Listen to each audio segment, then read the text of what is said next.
تو چونکہ اپنی والدہ کو بچپن سے اس طرح روتے دیکھا تو دل میں ایک تمنا تھی کہ میں بھی حج کروں۔ چنانچہ حضرت مرشد عالم رحمۃ اللہ علیہ کے سامنے ایک مرتبہ میں خوب رویا۔ میں نے کہا کہ حضرت، میرے بڑے دل کی آرزو ہے، تمنا ہے کہ میں حج کروں، مگر کچھ ایسے اسباب نہیں بن رہے کہ میں حج پہ جاؤں، آپ میرے لیے دعا کریں۔ اچھا، میں رو رہا تھا، ٹپ ٹپ آنسو گر رہے تھے، اور حضرت مرشد عالم مسکرا رہے تھے۔ میں بڑا حیران کہ بھئی میں رو رہا ہوں اور حضرت مجھے دیکھتے کہ مسکرا رہے ہیں۔ اب سمجھ میں بات آتی ہے کہ ان کی نگاہ دور دیکھ رہی تھی، وہ سمجھ رہے تھے کہ یہ اب اتنا رو رہا ہے اور ایک وقت آئے گا کہ اللہ اس کے لیے اپنے گھر کے دروازے کھول دیں۔ چنانچہ سبب اس کا یہ بنا کہ اس زمانے میں یہاں فیکٹری میں میری نوکری تھی، میں چیف انجینئر تھا، تو بہت سارا بونس ملا، پیسے بہت سارے ملے۔ تو میں نے اپنے دل میں سوچا کہ یہ تو پیسے اتنے ہیں کہ میں حج آرام سے کر سکتا ہوں۔ پھر دل میں خیال آیا کہ بجائے اس کے کہ میں حج کروں، میں یہ پیسے اپنی حضرت کو پیش کرتا ہوں کہ وہ میری طرف سے حج کریں۔ چنانچہ کافی سارے پیسے تھے، میں لے کے چکوال حاضر ہوا۔ میں نے حضرت کی حضور میں عرض کیا کہ حضرت، آپ کو تو ہر سال 5 6 جگہوں سے حج کی ٹکٹیں آتی ہیں، اگر اس دفعہ میرے اوپر احسان فرمائیں تو یہ پیسے قبول کر لیں اور اس کی ٹکٹ خرید کے یہیں سے حج پہ جائیں۔ حضرت مسکرائے اور حضرت نے وہ ہدیہ قبول کر لیا، اور مجھے ہی فرمایا کہ فرانس اور انگلینڈ والوں کو بتا دو کہ میں ان کی ٹکٹ پہ حج نہیں کروں گا، میں سیدھا پاکستان کے حج پہ جاؤں گا۔ تو خطوں کے جواب بھی چونکہ میں ہی لکھتا تھا تو میں نے ان کو خط لکھ دی۔ اب جب میں حضرت سے رخصت ہونے لگا نا، دوسرے دن دفتر جانا تھا، تو حضرت کی خدمت میں ملنے کے لیے گیا۔ حضرت مجھے اجازت دے، میں نے واپس جانا ہے۔ تو حضرت نے ہاتھ پکڑ کے بٹھا لیا، فرمایا مجھے تو حج کے لیے تم نے اتنا ہدیہ دے دیا، خود حج پہ کیوں نہیں جاتے؟ میں نے کہا حضرت میں بھی پروگرام بنا لیتا ہوں حج پہ جانے کا، مگر دل مجھے کہہ رہا تھا کہ پیچھے پیسے تو ہیں نہیں، بینک اکاؤنٹ تو زیرو ہے، تو حج کیسے کروں گا؟ میں نے کہہ دیا ٹھیک ہے حضرت، میں نے بھی ارادہ کر لیا۔ حضرت سمجھنے لگے ٹھیک ہے، اپنا ویزا لگواؤ، ٹکٹ بنواؤ اور تم بھی میرے ساتھ حج پہ چلو۔ میں نے بھی ارادہ کر لیا۔ میں گھر آیا، میں نے گھر آ کے اپنی والدہ کو بتایا کہ امی اس طرح میرا حج کا ارادہ بن گیا ہے، حضرت نے فرمایا تم بھی میرے ساتھ حج پہ چلو۔ پیسے تو نہیں ہے میرے پاس، لیکن میں نے ارادہ کر لیا ہے۔ تو امی نے کہا کہ بیٹا دل تو میرا بھی بڑا چاہتا ہے کہ میں بھی حج کروں، اللہ سبب بنائے گا۔ تو میں نے جب دیکھا کہ میری والدہ کی بھی تمنا ہے حج کرنے کی، میں نے کہا امی آپ بھی تیاری کریں، میں آپ کو بھی لے جاؤں گا۔ یقینا شد دو شد، اب ہم دو ہو گئے حج کرنے والے۔ شام کو میرے بڑے بھائی آئے، جو میرے استاد بھی تھے، میرے محسن بھی تھے، میرے مربی بھی تھے۔ ان کو امی نے بتایا تو انہوں نے امی کو کہا کہ دل تو میرا بھی بڑا چاہتا ہے حج پہ جاؤں، مگر وسائل نہیں ہیں۔ تو امی نے مجھے بتایا کہ تیرے بھائی کی تمنا بھی ہے کہ وہ بھی حج پہ جائے۔ میں نے کہا امی ان کو بھی کو تیاری کریں، تینوں کو میں حج پہ لے کے جاؤں گا۔ اب ہم گھر کے 3 بندے حج کے لیے تیار ہو گئے۔ ایک تو ہوتی ہے حج کی ترتیب کہ کمپنی کو پیسے دو اور وہاں سے جاؤ۔ اس زمانے میں ترتیب یہ تھی کہ ویزا لگواتے تھے اور ٹکٹ بنواتے تھے اور حج پہ جاتے تھے، وہاں جا کے گروپ بنتے تھے۔ اب ارادے تو ہم نے کر لیے، لیکن ہمیں حج کا ویزا لینا تھا۔ ویزا لینے کے لیے NOC لینا پڑتا تھا، اور یہ NOC ministry of religious affair میں جو سیکٹری تھا نا وہ دیتا تھا۔ تو میں نے اپنے بھائی جان کو کہا کہ بھائی جان میرا تو دفتر کا مسئلہ ہے، چھٹی نہیں ملتی، تو اگر آپ اسلام آباد چلے جائیں نا اور این او سی وہاں سے بنوا لیں تو باقی کام پھر آسان ہو جائے گا۔ بھائی جان نے کہا بہت اچھا۔ انہوں نے اپلیکیشن بنائی اور اسلام آباد چلے گئے۔ اچھا، اسلام آباد میں ان دنوں میں وزارت مذہبی امور میں ہزاروں لوگ ہوتے تھے حج کا این او سی لینے والے۔ 2 دن پہلے اتنے لوگ تھے کہ پولیس کو لاٹھی چارج کرنا پڑا، اتنے لوگ جمع ہو گئے کہ پولیس کو لاٹھی چارج کرنا پڑا، سختی بہت تھی۔ بھائی جان وہاں گئے تو اس دن وزارت میں کوئی بندہ آیا ہی نہیں۔ وہ کہتے ہیں کہ میں اندر چلا گیا اور پوچھتے پوچھتے کہ جی سیکرٹری صاحب کا دفتر کہاں ہے، میں اس کے دفتر پہ پہنچ گیا۔ اب دفتر کے سامنے جا کر کھڑا تو سیکرٹری صاحب کا جو خادم تھا، پیون تھا، وہ باہر نکلا اور اس نے کہا حاجی صاحب آپ این او سی لینے آئے ہیں؟ تو بھائی جان نے کہا ہاں جی این او سی لینے آئے۔ کہتے بڑا اچھا وقت ہے، اندر چلے جاؤ۔ اب وزیر لیڈر آیا بیٹھے اور وہ سیکرٹری صاحب کو کہہ رہا ہے کہ آپ اپنی فلاں پارٹی کے بندوں کو این او سی دیتے ہیں اور ہمارے پارٹی کے بندوں کو نہیں دیتے، اور سیکرٹری کہہ رہے نہیں جی میرے پاس تو جو بھی آتا ہے میں دے دیتا ہوں، تو یہ اچھا موقع ہے آپ چلے جائیں، مل جائے گا۔ بھائی جان کہتے ہیں کہ میں دفتر کے اندر داخل ہوا، اس نے سفیداری دیکھی تو اس نے کہا حاجی صاحب آؤ، کیوں آئے ہو؟ اور جی ہمیں این او سی چاہیے۔ کہتے لے آؤ۔ انہوں نے کاغذ رکھا اور انہوں نے سائن کر دیے، لو جی این او سی مل گیا۔ اب بھائی جان باہر نکلے تو انہوں نے مجھے فون کیا کہ این او سی تو مل گیا، اب کیا کرنا ہے؟ میں نے کہا کہ اب جو ہے اس کا ویزا لگوانا ہے سعودی ایمبیسی سے، وہ بھی ایک مسئلہ تھا۔ ان دنوں ویزا لینے کے لیے لوگ فجر کی اذانوں کے وقت ایمبیسی کے باہر لائنیں لگا لیتے تھے، کوئی 2 سے 3 ہزار بندوں کی لمبی لائن ہوتی تھی، اور ان میں سے کوئی 400-500 کی درخواستیں وہ لیتے تھے اور باقیوں کو کہتے تھے کل واپس آنا۔ 6 گھنٹے لائن میں کھڑے ہونے کے باوجود لوگ اپنی اپلیکیشن جمع نہیں کروا سکتے تھے، اتنا رش تھا۔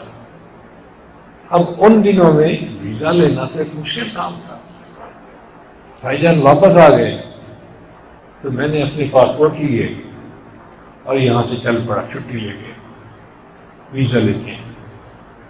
اب راستے میں مجھے خیال آیا کہ عراق کا ایک کونسلر تھا جو حضرت کو ملنے آیا تھا چکوال، وہ انگریزی بولتا تھا،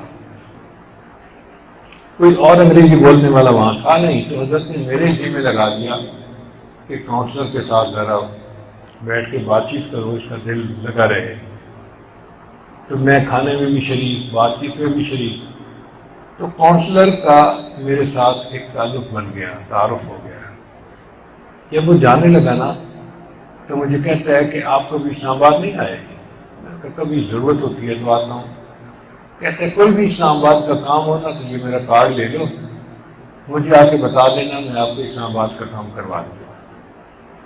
میں نے وہ کارڈ اپنی جیب میں رکھ لیا تھا، تو مجھے خیال آیا کہ بھئی ہم اگر ایمبیسی میں خود جائیں گے حج کے لیے ویزا لینے تو ہمیں تو لائن میں بھی کوئی لگنے نہیں دے گا، اور 6 گھنٹے ہم انتظار میں کھڑے بھی نہیں ہو سکتے۔ تو کیا یہ اچھا نہیں ہوگا کہ ہم کونسل صاحب کو ملیں اور ان کو کہیں کہ وہ ہمیں حج کا ویزا لگوا دیں؟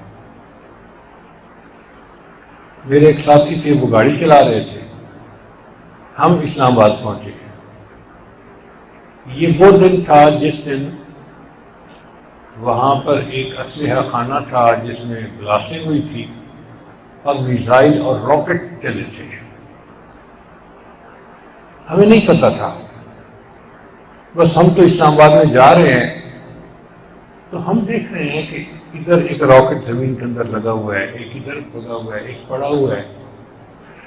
تو میں بھی حیران کہ یہ کیا چیزیں ہیں جو یہاں پڑی ہیں، بلکہ میرے ساتھی نے تو گاڑی سے باہر نکل کے ایک راکٹ جو زمین کے اندر لگا ہوا تھا، پھٹا نہیں تھا، اس کو جا کے ہاتھ لگا کے چیک بھی کیا۔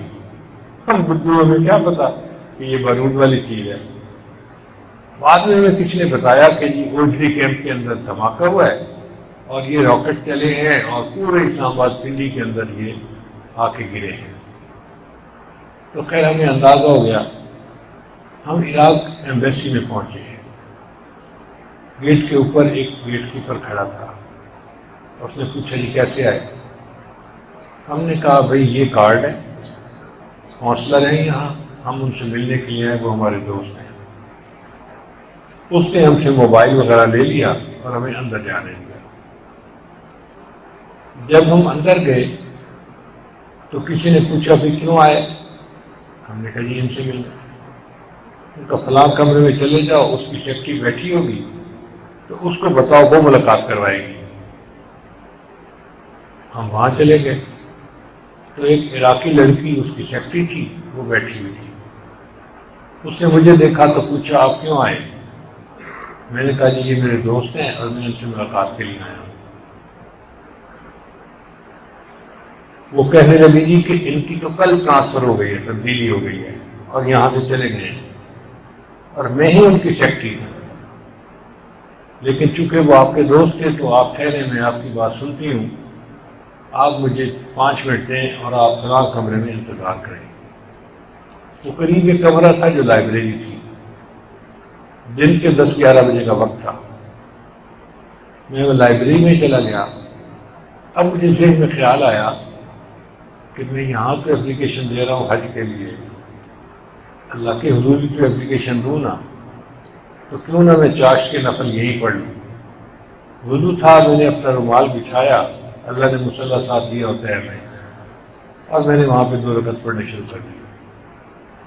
اب جب میں نماز پڑھ رہا تھا نا، اس وقت وہ جو سیکرٹری لڑکی تھی وہ آئی مجھے دیکھنے کے لیے کہ یہ بندہ کیا کر رہا ہے۔ اس نے دیکھا نفل پڑھ رہا ہوں، وہ بڑی حیران ہوئی۔ کالی داڑھی تھی، ینگ جسم تھا اس وقت، تو حیران ہوئی کہ اتنا ینگ لڑکا دن کے اس وقت میں عبادت کر رہا ہے۔ تو اللہ نے اس کے دل میں ایک نرم گوشہ پیدا کر دیا اور اس نے نیت کر لی کہ یہ جس کام کے لیے آیا ہے اس کام میں اس کی ہیلپ کروں گا۔ خیر جب میں نے نماز پڑھ لی، اللہ سے دعا مانگی اور دعا مانگ کے میں اس کے پاس گیا۔ اب اس کے پاس بات کرتے ہوئے عجیب، اس کی طرف تو میں دیکھ نہیں رہا تھا، دیکھ تو میں نیچے رہا تھا، بات اسے کر رہا تھا، وہ اس کی عادی نہیں تھی۔ یہ لوگ تو آنکھوں میں آنکھیں ملا کے بات کرنے کے عادی ہوتے ہیں۔ اب میں دیکھ کے نیچے رہا ہوں، بات اسے کر رہا ہوں، تو اس سے بھی بڑی حیران ہوئی۔ مجھے کہتی ہے آپ کیوں آئے ہیں، مقصد کیا ہے؟ میں نے کہا یہ مقصد ہے سعودی عرب کا ویزا حاصل کرنا، اور ہم آئے تھے کہ ہم ان کو کہیں گے وہ ویزا لگوا دیں گے، مگر آپ تو بتا رہی ہیں کہ وہ تبدیل ہو گئے اور چلے گئے اور نیا بندہ ابھی تک نہیں آیا۔ اس نے کہا نیا بندہ نہیں آیا، لیکن آپ کے ویزے کا کام تو میں بھی کروا دوں گی، وہ تو کوئی مسئلہ نہیں ہے میرے لیے، آپ مجھے پاسپورٹ دے دیں۔ تو جی میں نے 3 پاسپورٹ اس کو دے دیے اور پوچھا کہ ویزا کب تک لگ جائے گا؟ اس نے کہا آج میں بھیجوں گی اور پرسوں ویزا آ جائے گا، تو پرسوں کی بجائے اس سے اگلے دن آپ آ کے مجھ سے پاسپورٹ لے جائیں۔ مجھے یقین نہیں آ رہا تھا۔ میں نے اس سے دوبارہ پوچھا ویزا لگ جائے گا؟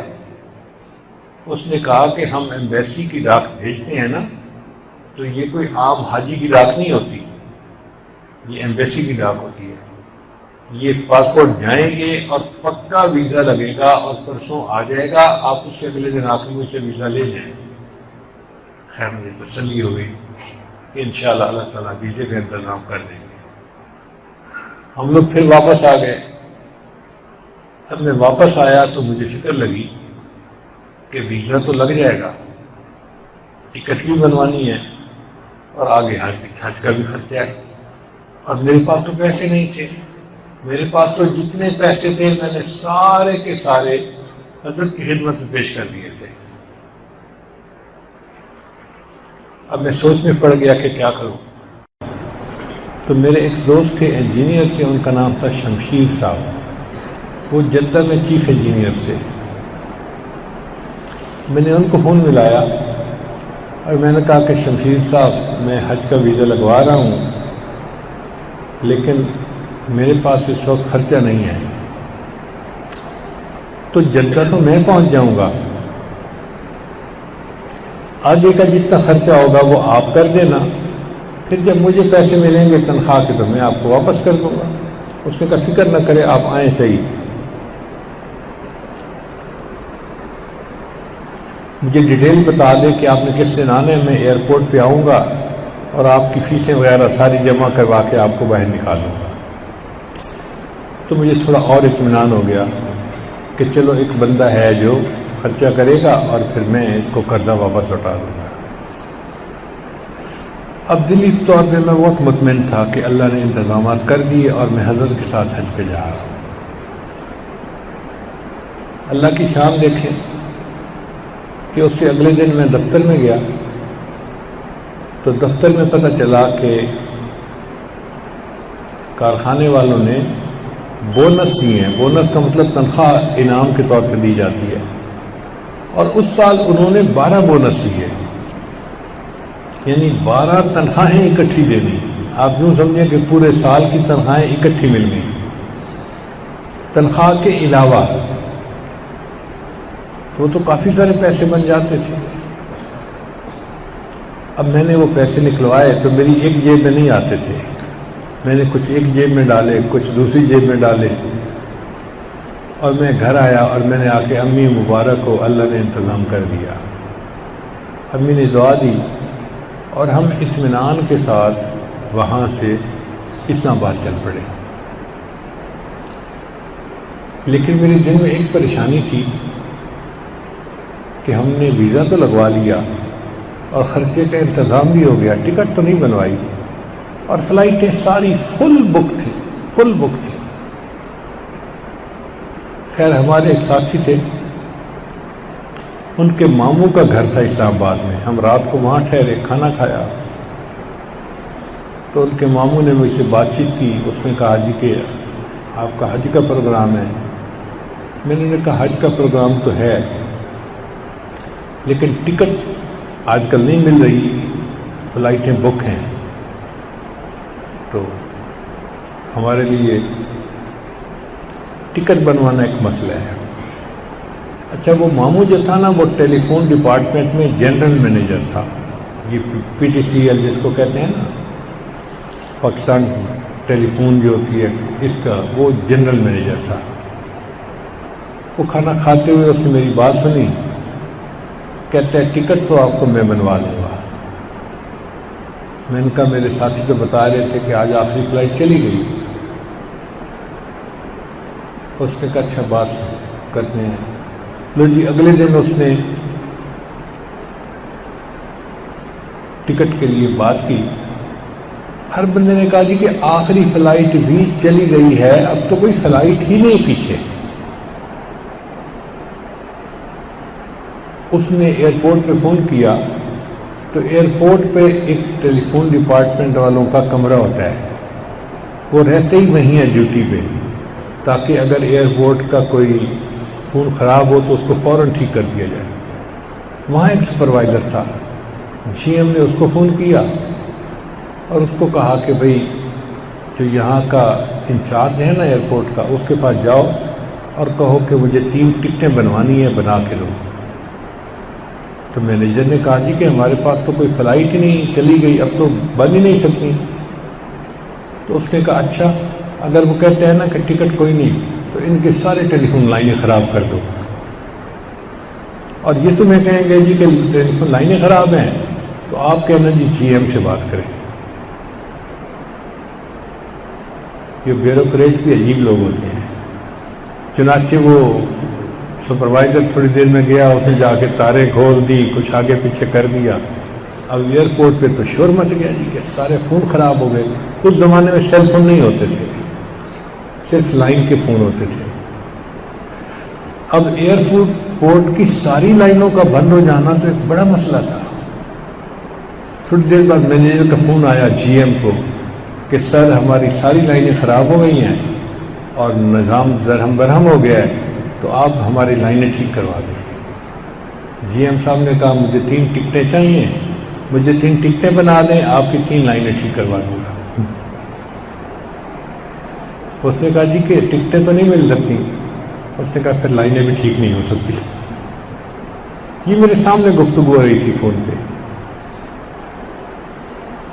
لو جی تھوڑی دیر کے بعد وہ جو ایئرپورٹ کا انچارج تھا اس نے فون کیا کہ سر میرے ذہن میں ایک ترتیب آئی ہے کہ آخری فلائٹ جو ہے چلی گئی، لیکن کوئی 200-300 بندے ہیں جن کے پاس ویزے لگے ہوئے ہیں اور وہ ٹکٹیں بنوانے کے لیے آگے پیچھے پھر رہے ہیں. تو بجائے اس کے کہ یہ حاجی لوگ دھکے کھائیں، ہم کیوں نہ ایک ایکسٹرا فلائٹ چلا دیں، حاجیوں کا بھی کام ہو جائے گا اور کمپنی کا بھی فائدہ ہو جائے گا.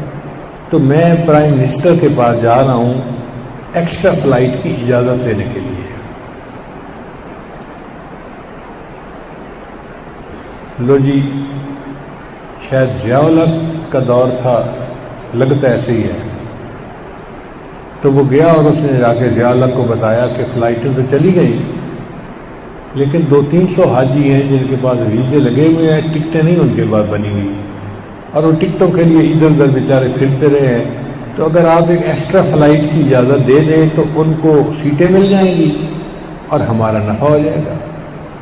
اس نے اجازت دے دی تو اس نے ہم 3 بندوں کی ٹکٹیں سب سے پہلے بنا دی اور فون کیا، جی ایم صاحب میں نے 3 بندوں کی ٹکٹیں بنا دی ہیں، اب آپ ہمارا فون ٹھیک کروا دیں. تو جی ایم صاحب مسکرائے، مجھے کہنے لگے اب اس کا دماغ ٹھیک ہوا ہے، اب میں اس کی لائنیں ٹھیک کروا دوں گا. تو یوں اللہ نے ہماری ٹکٹیں بھی بنوا دی. خیر دوسرے دن پھر ہم جہاز پہ روانہ ہوئے. اللہ کی شان کہ جب ہم جدہ جا کے اترے نا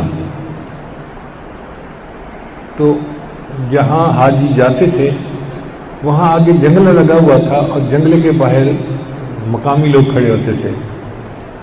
تو میرا وہ دوست جو تھا نا شمشید صاحب جو چیف انجینئر تھے وہ بھی وہاں کھڑا تھا. مجھے دیکھ کے بڑا خوش ہوا اور مجھے بار بار کہتا تھا، اپنی جیب کی طرف اشارہ کرتا تھا کہ بھائی میں ریال لے کے آیا ہوں اور میں تیری ساری پیمنٹ کر دوں گا. تو میں نے بھی اس کا شکریہ ادا کیا اور میں نے اپنی جو ہے نا وہ ایک